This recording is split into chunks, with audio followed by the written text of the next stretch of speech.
All right, ladies and gentlemen, welcome back to another episode. We're on the Home Service Business Coach podcast, and I have wrangled in Mr. Keith Kalfas. Keith, how we doing today, my man? What's up, bro? It's a pleasure, man, to have you on this show. You've been on my wish list for a while, and it's kind of like a late Christmas gift for me. So welcome aboard, man. What's up, man? Thanks so much. Well, let's get into it, Keith. Maybe first, let's just tell the listeners, we got a lot of window cleaners, pressure washers, painters, landscapers, a lot of hardworking, people in the home service space. And I'm sure they've probably heard of you, but for those that have maybe missed the Keith Kalfas story, I just want to give you the mic, man, and kind of hear more of your story as it pertains to getting into home services and entrepreneurship. So take us back to the start, man, because you're one of the OGs in the space. Man, I love it. Yeah, thank you so much. Yeah, I'm Keith Kalfas. I'm in Sterling Heights, Michigan. I have a landscaping and window cleaning business for 13 years. We have hundreds of clients. I love my business. I have employees. I'm married, and I love not only my business, but making videos about the entrepreneur breakthrough of how do you go from maybe being stuck in a dead-end job or a career that you hate, or you're trying to get this fledgling business off the ground. And so you're looking up at videos on YouTube and content on Instagram. And my obsession is, what is the point that makes the change where a person crosses the Rubicon? And it's kind of like the hero's journey. Like, they got to go on this journey to become the person that they know deep down inside, the light at the end of the tunnel, that they can become despite odds or depressions or whatever head trash, was negative programming. So the second part of this journey is the internal transformation of who they have to become, and that's the courage that's I'm obsessed with. It was like about a decade ago now. I was broke, stuck in dead-end jobs. We just finished a video. It's going to be on my YouTube channel soon. I'm actually a little nervous to release it. I've had 50 real jobs before I actually decided that I wasn't cut out for the 9-to-5 and start my own business. So we went around with my video guy to all 50 locations in southeastern Michigan. It took 4 days to film this, and I just stood in front of each one. Like, I was a busboy here. Yeah, they fired me. I worked at this collision shop detailing cars, and I would have a cloth in my hand. Yep, they fired me. And I was a waiter here. I worked here, and I worked so many jobs in factories and everything, and I hated it. But so 2010, I was always so broke, working a dead-end job. Anytime there was a debt or something that came up, it just went into the debt pile because I didn't have enough money to pay for it. So I was like, I don't know how, I felt so deep in the hole that I was like, I'm going to chase a music career. So I landscaped at these landscape jobs. I plowed snow in the winter, and I was very entrepreneurial, but I was like, you couldn't tell me that I wasn't going to become a rock star. It was so crazy. I was so obsessed in doing music shows at night, and I couldn't figure out how to monetize it. And I ended up sleeping in my car, ended up sleeping in basements and shit.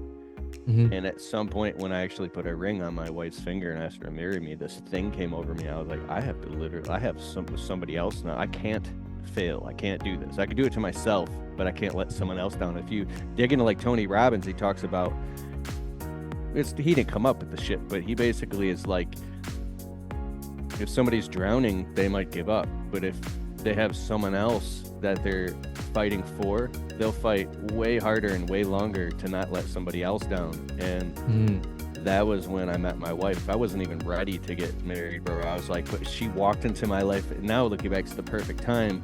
I was like, God, please, just 5 more years before I'm in. So I had to level up my whole game like real quick, and I'm really grateful for it. And here we are. I'm with this new fiance in a 1-bedroom apartment, and we've got an eviction notice. I got debt collectors calling me, and I had to get a business off the ground now. And all the old excuses of, I thought I needed 20, 30, 40, 50,000 bucks to get a landscape business off the ground. I didn't. All I really needed was to have my back against the wall and being dangled over the crocodile pit. And bro, when you're really, really, really, really scared, thoughts come through your mind, whether in a negative or a positive aspect that you don't normally think. And for me, we had 6 days Um, with the eviction notice, I just went nuts, bro. I started posting ads all over Craigslist, and it was this one epiphany, bro. This is what it was. My buddy Dave was my roommate. Excuse me. After my mother had passed away, I had a beautiful childhood, and my mom was amazing, but my mother passed away from a drug overdose, and I went to like this depression.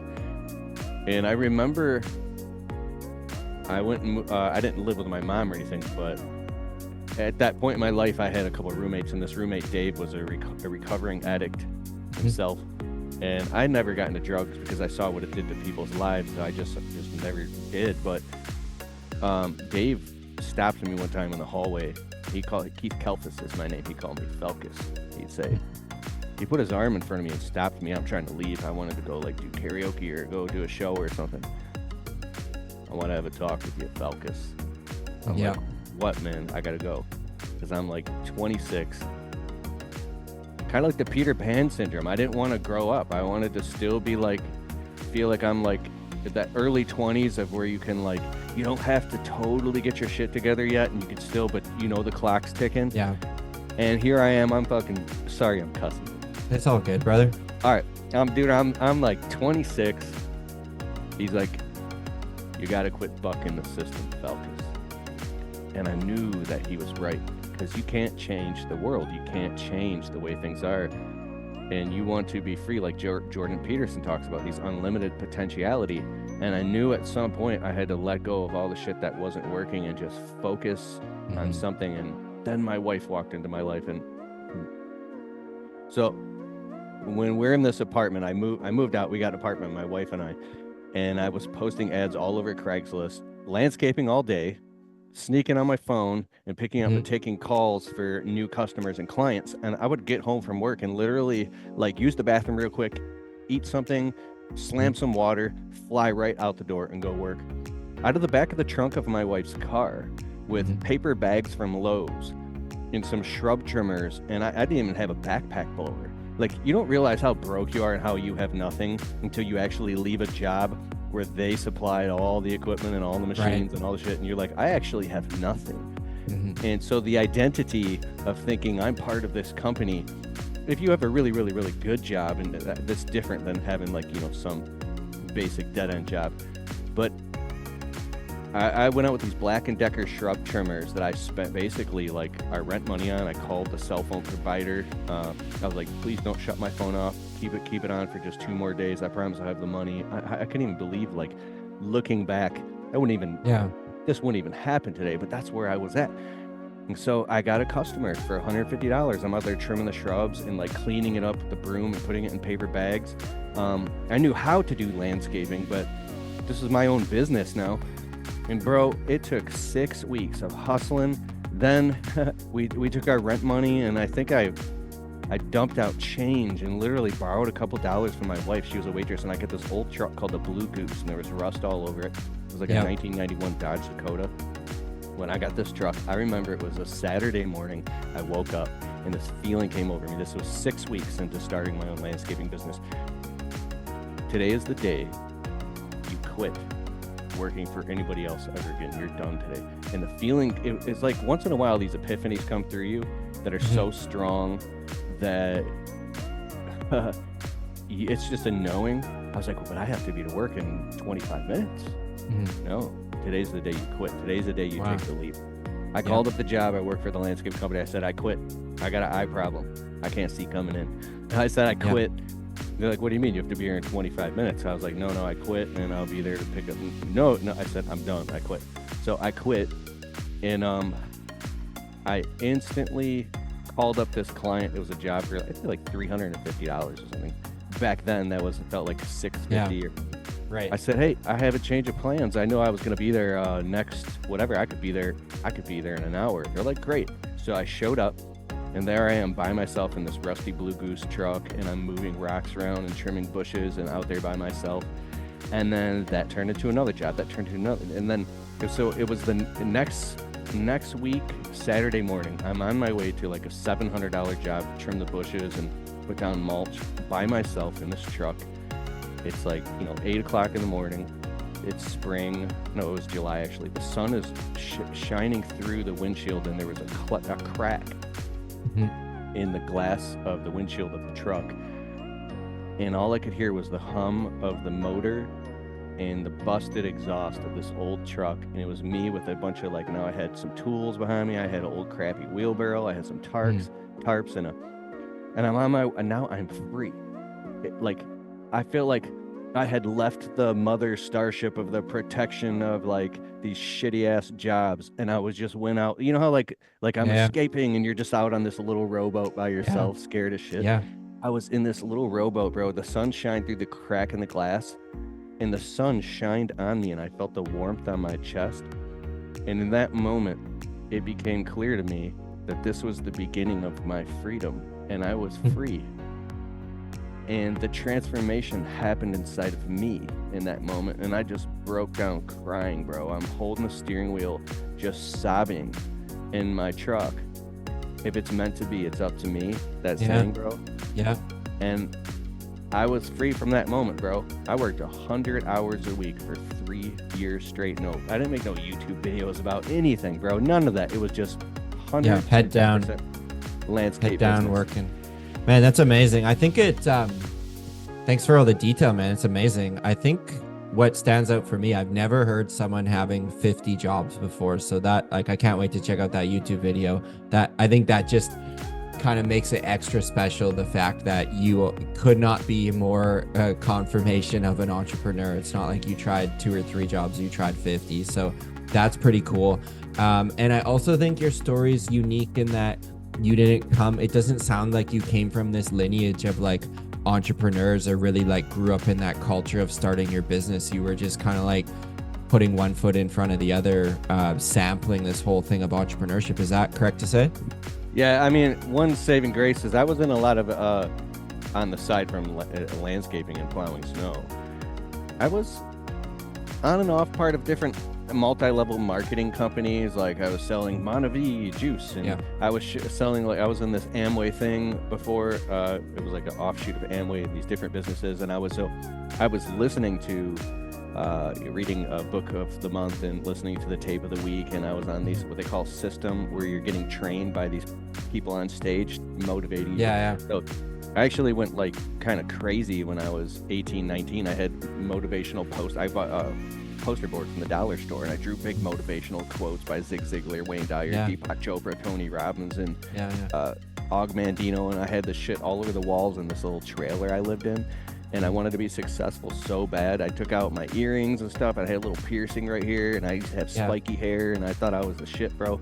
And I got rid of all that, and I put on a suit at 19, and I would be like, if it's meant to be, it's up to me. You don't know what you don't know, or that's why you don't have. If you knew what you knew, you'd have it, because knowing not to do means you really don't know. And I would fucking I had a roommate, he's like, dude, you're crazy. And I was going insane, because the stuff I was reading in the books and listening on these shows wasn't correlating to anything I was going through right now. And the reason I said that is because when I got my landscape business stable, I was like, wait a second, you can go on and find Dave Ramsey talking about how these people have put themselves in debt, or you can find, basically it's so you start with $100,000. The people who sell motivational products back then were going towards a market of people who already had, for the most part, the money to be able to afford to buy their products. If you're talking to people that are completely broke, because one, they have to be willing to buy, and two, they have to be able to buy. I'm not going to go to my landscaping and window cleaning services in a socioeconomic area that it's so that there's no money at all. Sure. So that was the big epiphany for me. I was like, I love YouTube. I love making videos. I'm in my studio right now. So I took out my phone, and I just went ape shit and started making videos about how to start a landscaping business right now with no startup money. And that's what I did. When was that? I'm curious, man, you got the landscaping going. When did the media side kind of get going? Because you were very early to the game. When did the YouTube videos start? Was that all the way? I'm curious the timeline on that. Yeah, so I started the landscaping business in July of 2011, and then January of 2013, the winter of 2013, was when I started making the videos. And then by the winter of 2019, 2012, 2013. Yeah. The very next winter after starting my business, I didn't have any unemployment. It's freezing winter. I didn't make enough money plowing snow. And so I was looking around on the internet, low cost startup businesses under $100. You know, it shows up. One of them, window cleaning. Yeah. Bro, I went to Lowe's. I bought a bucket, a scrubber, an under squeegee, and some soap. And I went door to door up and down the strip malls and plazas in Michigan, like cell phone stores, sub shops, pizzerias, gas stations, hair salons, medical, anything that had glass was dollar signs to me. And I got this little script together. It's like, I walk in, hi, can I please speak with the owner? Oh, he's not here right now. Well, where is he? You know, like, well, he's in the back. Can you go get him? Why? Who are you? Well, my name is Keith, and I have a local window cleaning business, which was the truth because I just started, and we're currently expanding in this area, which is the truth. And I can see that your windows are dirty, and I would like to clean them right now. Well, we don't want one. We already have a window cleaner. And I'd be like, well, how come they're dirty? Well, he disappeared like 4 months ago. Well, dude, this is a place of business, and there's food. And at first, I was taking all the rejection and going home broke, and I had an eviction notice. Again, it's the middle of the winter, so. Dude, I woke up one morning after getting repeatedly rejected, and I was like, if I don't figure this out, we're literally going to end up getting evicted. My wife's going to end up moving back to her mom's, and I'm going to be a loser. Dude, I snapped. I went nuts. I said, these people can afford to pull 10, 15, 20 bucks out of their pocket, cash, and pay me to clean their dirty-ass windows. If they don't, there's something wrong with them, and I don't care how they feel. So, dude, I'm Keith. I have a local window cleaning business. I'm cleaning your windows right now for 30 bucks. No. 20, no, 15, 14, 13. I wouldn't take no for an answer if they said no. I said, all right, I'm going to clean them for free. And I would start cleaning for free. This one, Chinese takeout place, they're like, no. So I'm cleaning them for free. And then, dude, they just started giving me money. And I became the window cleaning guy. And I built an entire window cleaning route from nothing. Then spring broke, and I'm like, I'm in the window cleaning business now. So we started offering window cleaning to our landscape customers. Nice. Then I met some friends, one mentor. He's like, dude, what are you doing? Why are you trying to convince people to let you clean their windows? Window cleaning is a luxury service. So I got into people's homes for like, $300, $400, $500, $700, then $1,000. And we got into pressure washing and I'm talking a lot, but.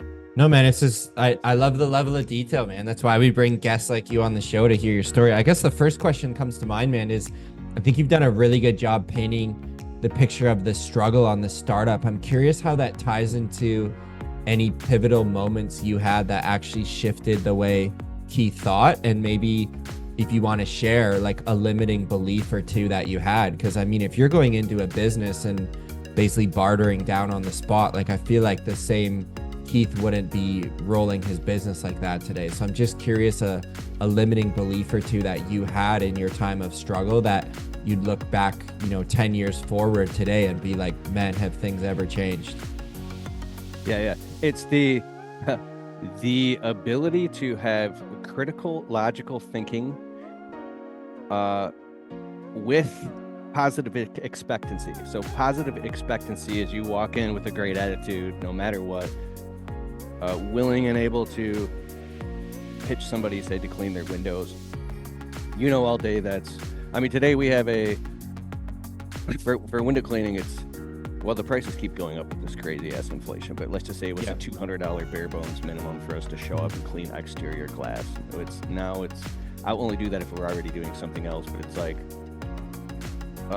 it's a $300 minimum for window cleaning. It's a $500 minimum if we're going to go inside of anybody's home, and we've only grandfathered. So it's like our average job ticket price went from $3 to $1,250 to $1,649.50 through raising prices and marketing and stuff like that, and doing upsells and add-ons and selling packages and upselling every customer. So with all that being said, back then, I would clean windows for $4. I had several clients where I was cleaning the glass for $4 just to get my foot in the door, and then I would try to work them up to $8, $10, $12. This might sound insane. And people are like, I would never do that, bro. When you're broke, when you get an eviction notice and you're starving. So the clear discernment, I said, between positive expectancy and the ability to discern logical, critical thinking and reality is the market is like the market. So sometimes people are only willing to pay what they're willing to pay. I don't care if like, this is just I could be totally wrong.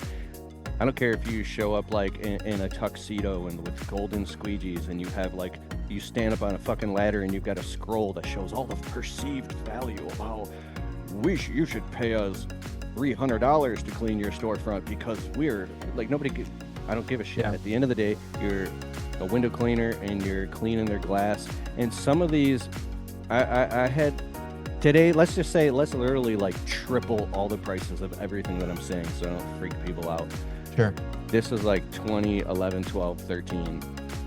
But I was looking back today, I wouldn't even do it. When my phone rings, my business line, and it's storefronts and plazas, I don't even pick up the phone. Yeah. They're not your customer anymore. They're not even my customer. If I'd be like, we have a $300 minimum to even show up to even clean the 6 pieces of glass on the storefront. They're like, what? Our last window cleaner did it for $40. Yeah. I'm like, where is he? He's gone. Why is he gone? And literally, this is the guy who does it for $40 is literally, sadly, with all much respect in my heart and everything, he's probably like 67 years old. His motor blew up in his van, and he's literally has no retirement and has nothing because he undervalued himself and he didn't know his worth, and he didn't know how to. What were you thinking? No, man. I'm curious. Like, where did you learn then to run the business? Like, I feel like that's our missing domino in the story. Where like, was it a switch, or was it just like trial and error through years and years and years? You learned like, okay, this is like not a $30 job anymore. I need to jack up my rates. Like, what?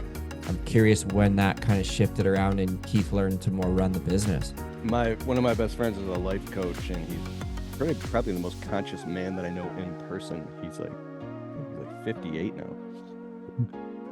He said, expand the top as you dissolve the bottom. Dissolve the bottom as you expand the top. When I first hired my first employee, we went out to clean these windows. We were doing landscaping window cleaning, and I noticed I wasn't even making any profit, and I didn't even have workers' comp or payroll back then in the very, very beginning. And I was panicking, saying, and I crunched the math. I said, oh my God, this is unsustainable. It's unscalable. This is terrifying. The only way to get out of this situation, because they won't let me raise the prices anymore. There's only so many hours in a day I can work for these peanuts prices. I'm going to have to go on top of working like literally 70 hours of landscaping and cleaning windows. Dude, I've climbed up, like, I'm not saying I haven't done anything anybody else hasn't done, but dude, like, if you've seen the shit that I've done, I could tell stories for days. I've got an entire YouTube channel called The Window Cleaning Blueprint. I think we just crossed 20,000 subscribers. Nice. And my other channel is Keith Kelf, it's 144,000 subscribers. But it's all about window cleaning. And there's these stories of climbing up a ladder completely unsafe, like the wrong type of ladder. And I'm like holding like this storm window in the wind, trying to clean the thing, and it almost falls. And I'm like risking my life because I need money so bad.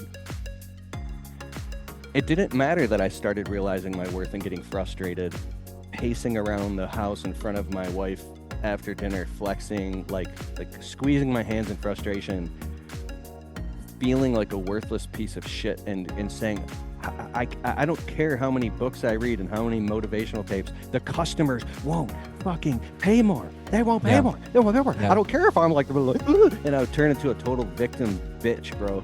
And then I would get on the phone with friends that were running like, these multiple 6- and 7-figure business. So my YouTube channel, somehow me being me on YouTube and getting hundreds of thousands of views, opened the floodgates to these people coming into my life that I would have never even been able to get around any other way. Like I became friends with like a Chris Lamborghinis and like a Joshua Latimer and like a Dan Plata and a Kurt Kempton and all the big guys in the industry. Basically, you've become friends with and learned so much. Yeah, Jonathan Maynard and like I literally Sid Graff, Dave Carroll from Dope Marketing. We're really good friends. Like I'm on the phones with all these guys, and I started becoming friends with these people who ran these bigger businesses, and I was still in this like victim head trash mindset because no matter how hard I tried, the results weren't showing up. And Dave Carroll's one of my favorites, bro. Yeah. He was Nice guy. He's so passionate. He's like, what are you talking about? Like, Yeah. what do you need? Like, I looks like I gotta turn off this heater in my studio. Yeah. Oh, good, man. It's Do great it. out. You're telling good stories.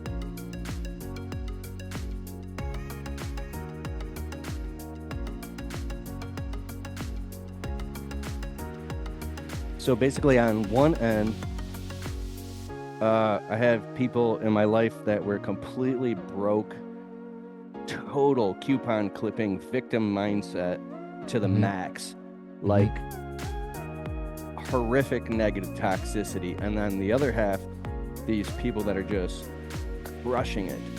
And the frustration levels were so high for so many years, and it took me so long. I'm nowhere near where I want to be, bro. Like, but I think that the cracking the code part was when I became friends with Joshua Latimer. That's why I say his name so damn much in my videos. And he started talking about things like, dude, his old podcast from back in the day, and he sat on the phone with me for hours, bro, and helped me have these huge epiphanies. Like, I couldn't understand before how are you supposed to put God first, and then your wife, and then your family, and then this, and then you, and then your business. Just those type of like thoughts was giving me a panic attack, because there was no other way in my mind that I could survive without working constantly, until I came home and my wife was trying to pack all her shit and she wanted to leave me because I was never home and I didn't spend any time with her. I was like, if she even mentioned going away for the weekend, I would panic and be like, what are you talking about? We can't do this, because if this truck breaks down, then we're screwed. If that happens, then we'll get evicted. Then this, and then it'll be all my fucking fault. Fucking fault. And so because you saw multiple times your back against the wall, you're probably like tied in that much more to the business, because that was it sounds like to me that was almost like your salvation out of the business. Like, it saved you from, getting kicked out of your house, so you like hold it that much more tighter, maybe. Completely identified. And so I had these visions, like these, I don't know how to explain them. It's like a quantum vision where time doesn't exist. Like the time that you're on right now in this moment, it could be 3:43 p.m. on a Thursday. But every little micro action that you're doing right now, when you have a technical mindset, is and you're looking in terms of time, you're looking linear, not geometric. When you look at things in a linear aspect, you're like, oh my God, if I don't get this done right now by 5:55 p.m., then it's going to affect what happens 3 weeks from now on Thursday at 3 p.m. And so I have to so I totally got rid of any personal comforts, anything that had anything to do at all with fun or leisure, or I didn't care about family. I didn't care about friends. All I cared about was working for probably 5 to 7 years straight. And it was causing me depressive breakdowns and everything. And here's what happened. You get to this point where you realize, if you don't start taking some risks and upgrading your identity and your worthiness, I didn't think that, how these people say, like, who's listening to this podcast? Are all your audience, I take they're all huge businesses, or No, I mean, I would say the average listener to us does maybe 50K to 400K in revenue. One employee, Keith, maybe two. Like, you know how it is, like this messy kind of scaling process. Those would be like most of our listeners, but all like home service based. So you're like the perfect guy to hear stories from. Okay, so you say the common denominator was me. The part of the equation was me. I was in my own way. I heard, dude, I've read, I'm on 478 books I've read. I've counted all the way to elementary school. 478 books. Over last winter, I read 13 books on Kindle alone, bro. I'm 50,000 into online courses. I've sent 25,000 on my website in the past 6 months. 11,300 on a coach that I. So you're all about it, man. Investing in Keith and seeing the return.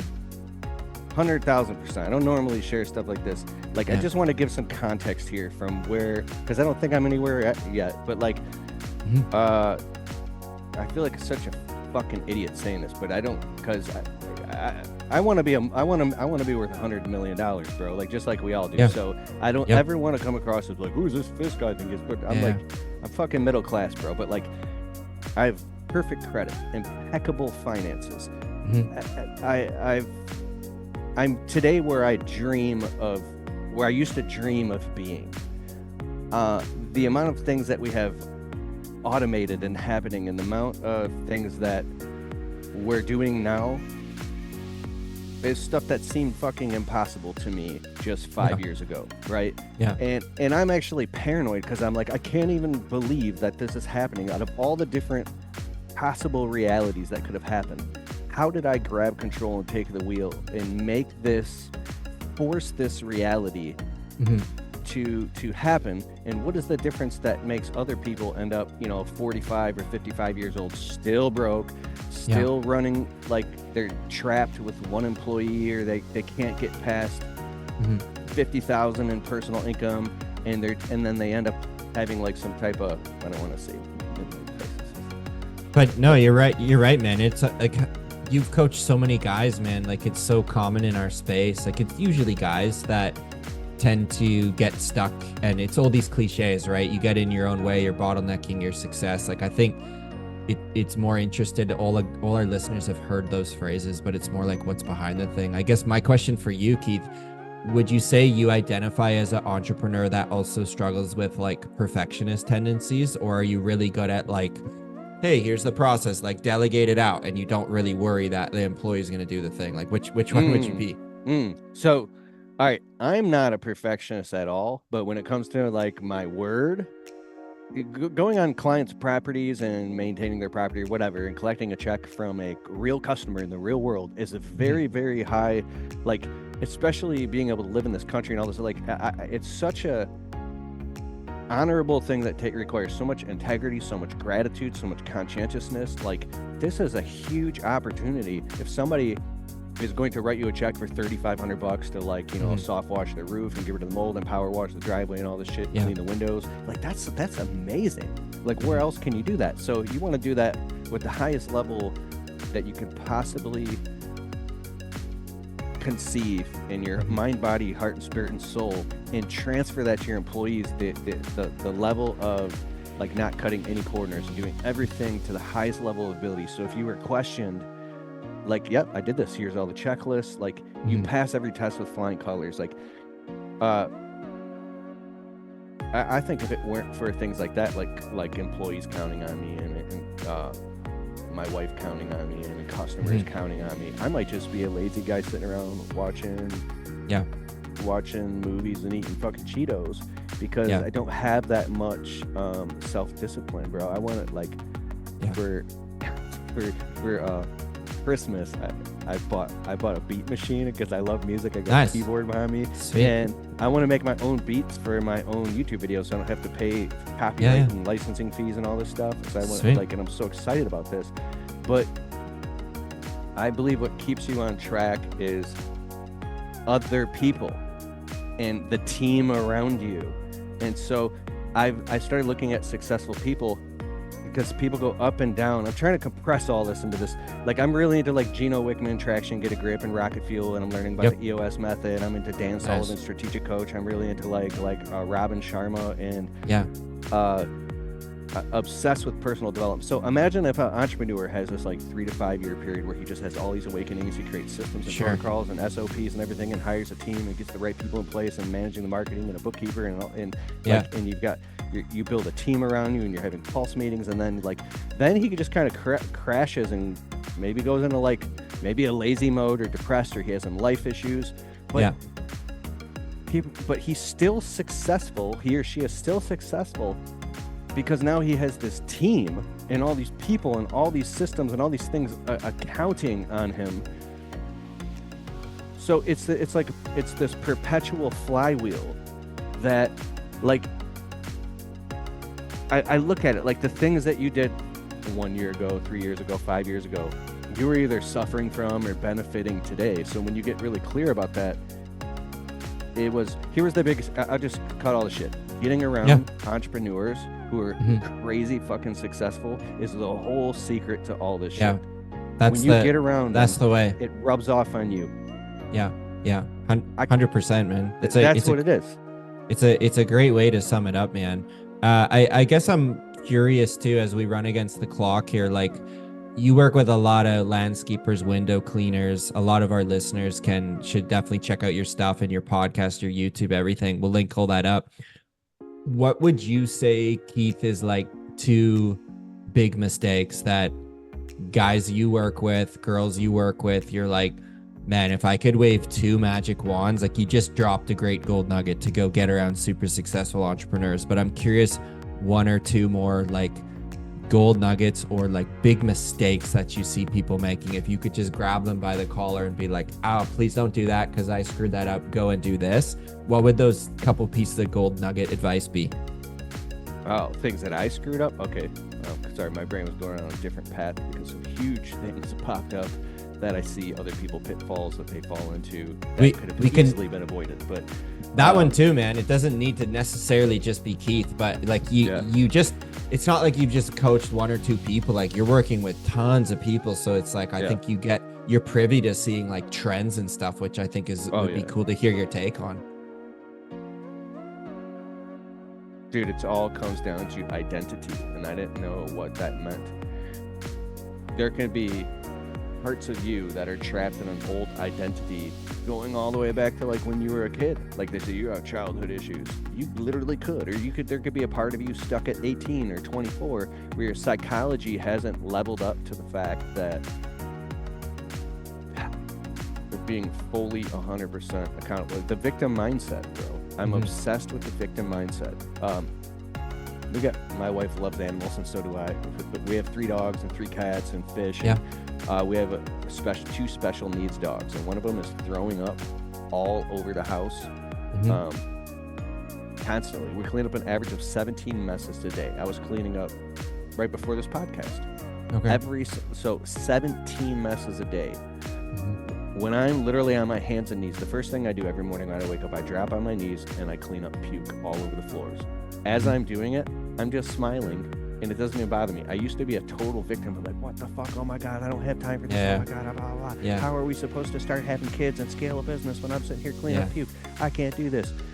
And then with my wife, I was like, I got over this thing where if I'm an entrepreneur, I need to hire people. I get to get groceries delivered. I have to have this happen. I have to have this on automation. I have employees doing this. I can't do any of that stuff.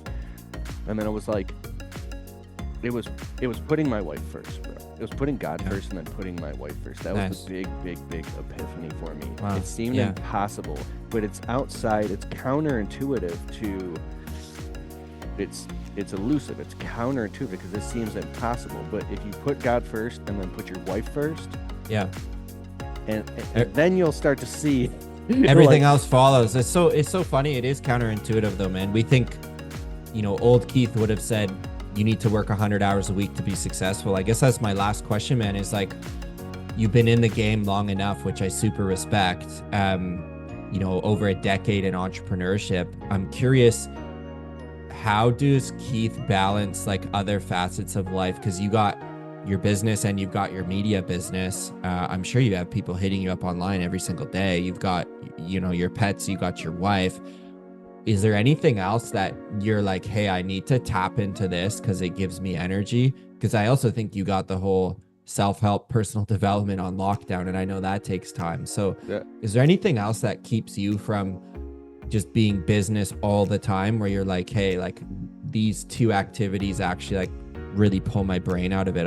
I think love it. A lot of our listeners could benefit from a hack or 2. Like there's more to life than business. What's Keith's take? Okay, so I live and die, well, not die, but by my schedule. We have a meticulous schedule. It's all completely color-coded on Google, so I know where I'm going to be every minute of the day, all the time, Monday through Sunday.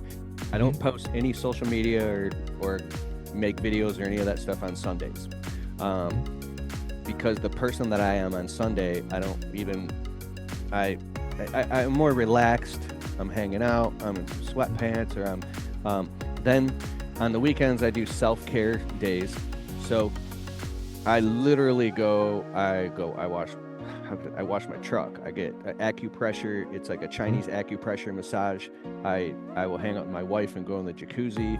I get my hair cut. I literally go to the juice place and get these really expensive, fresh squeezed organic juices for my wife and I.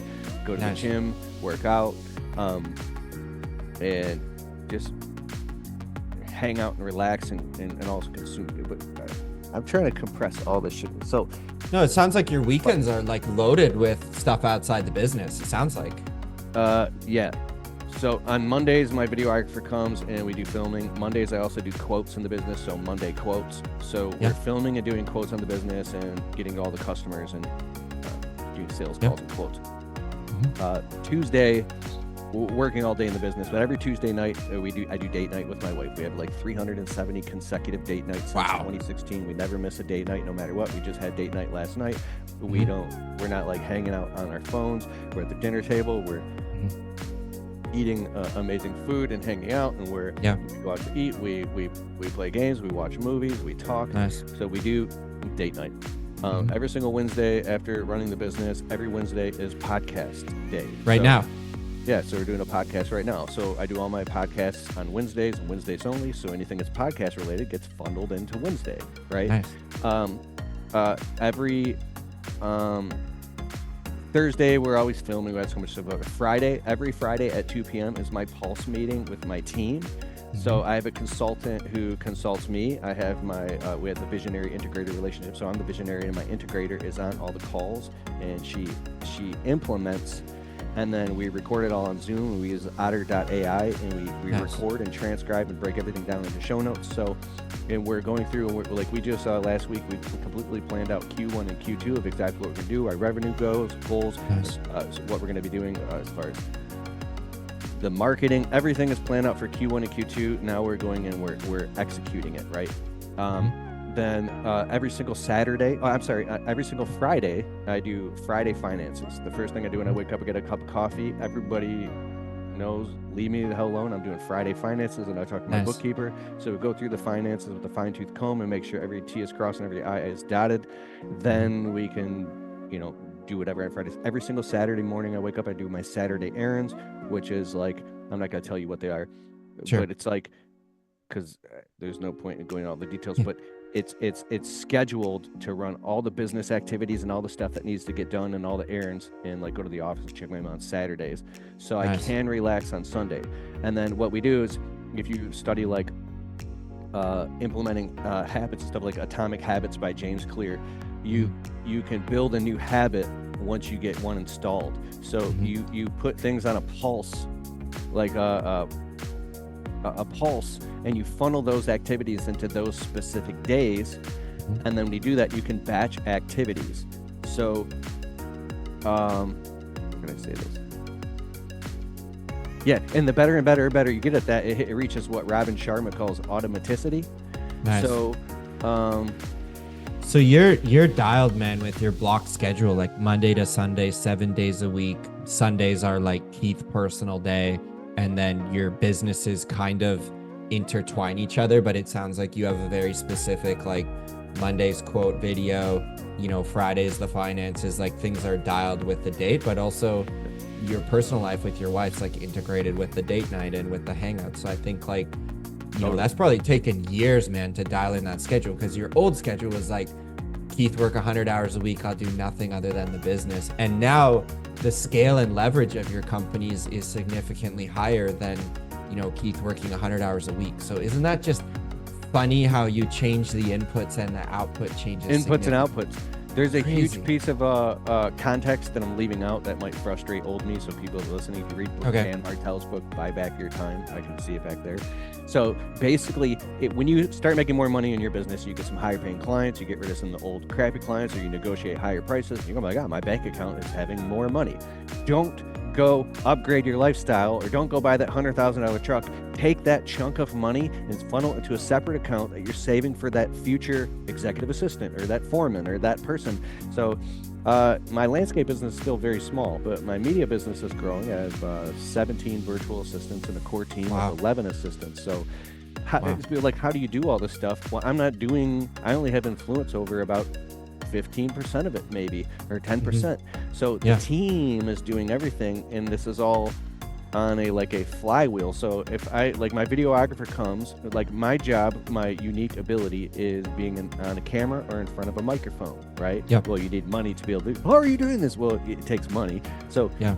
I have a videographer come, and we use Monday.com. We integrate the entire internet business into Monday.com. We got Nice. boards and charts, and everything is like, it's super, it's fucking amazing, bro. Yeah, that's cool. So, and then the videographer comes, and we have our shot list, and he just left an hour and a half ago.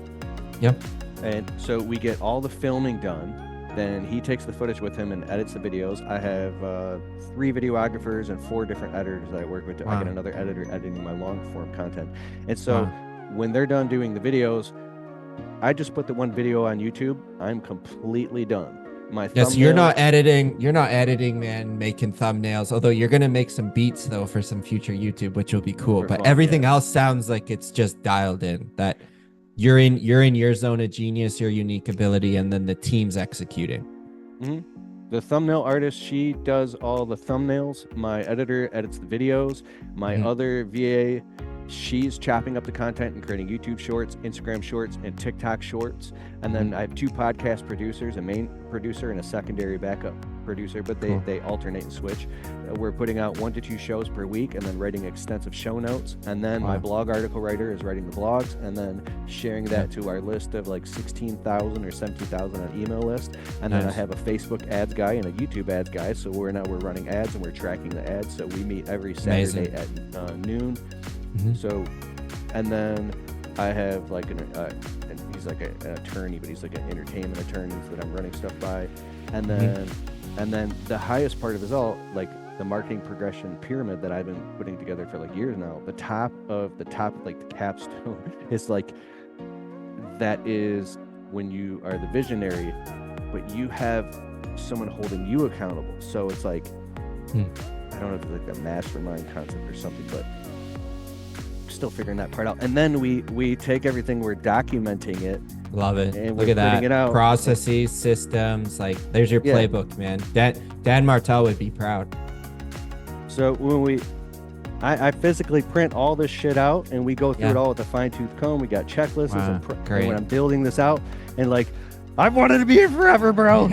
And I'm so frustrated. I'm suffocated because it's not growing fast enough, and I feel like I'm going fucking insane, bro. I'm like looking at these huge houses on Zillow, saying, "I'm trapped in this little house. We need property. We need a house."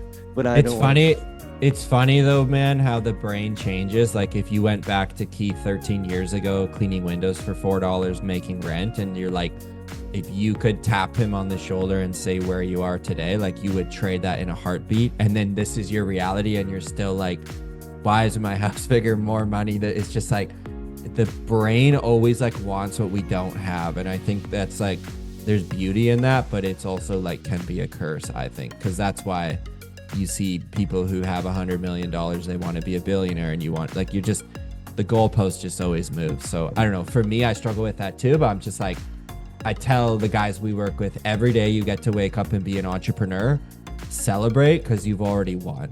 And anyone knows that who's worked in a dead end job. So I'm just like, I think that's at least what I tell myself is like, Dave, you've already won. You get to do what you want to do every day.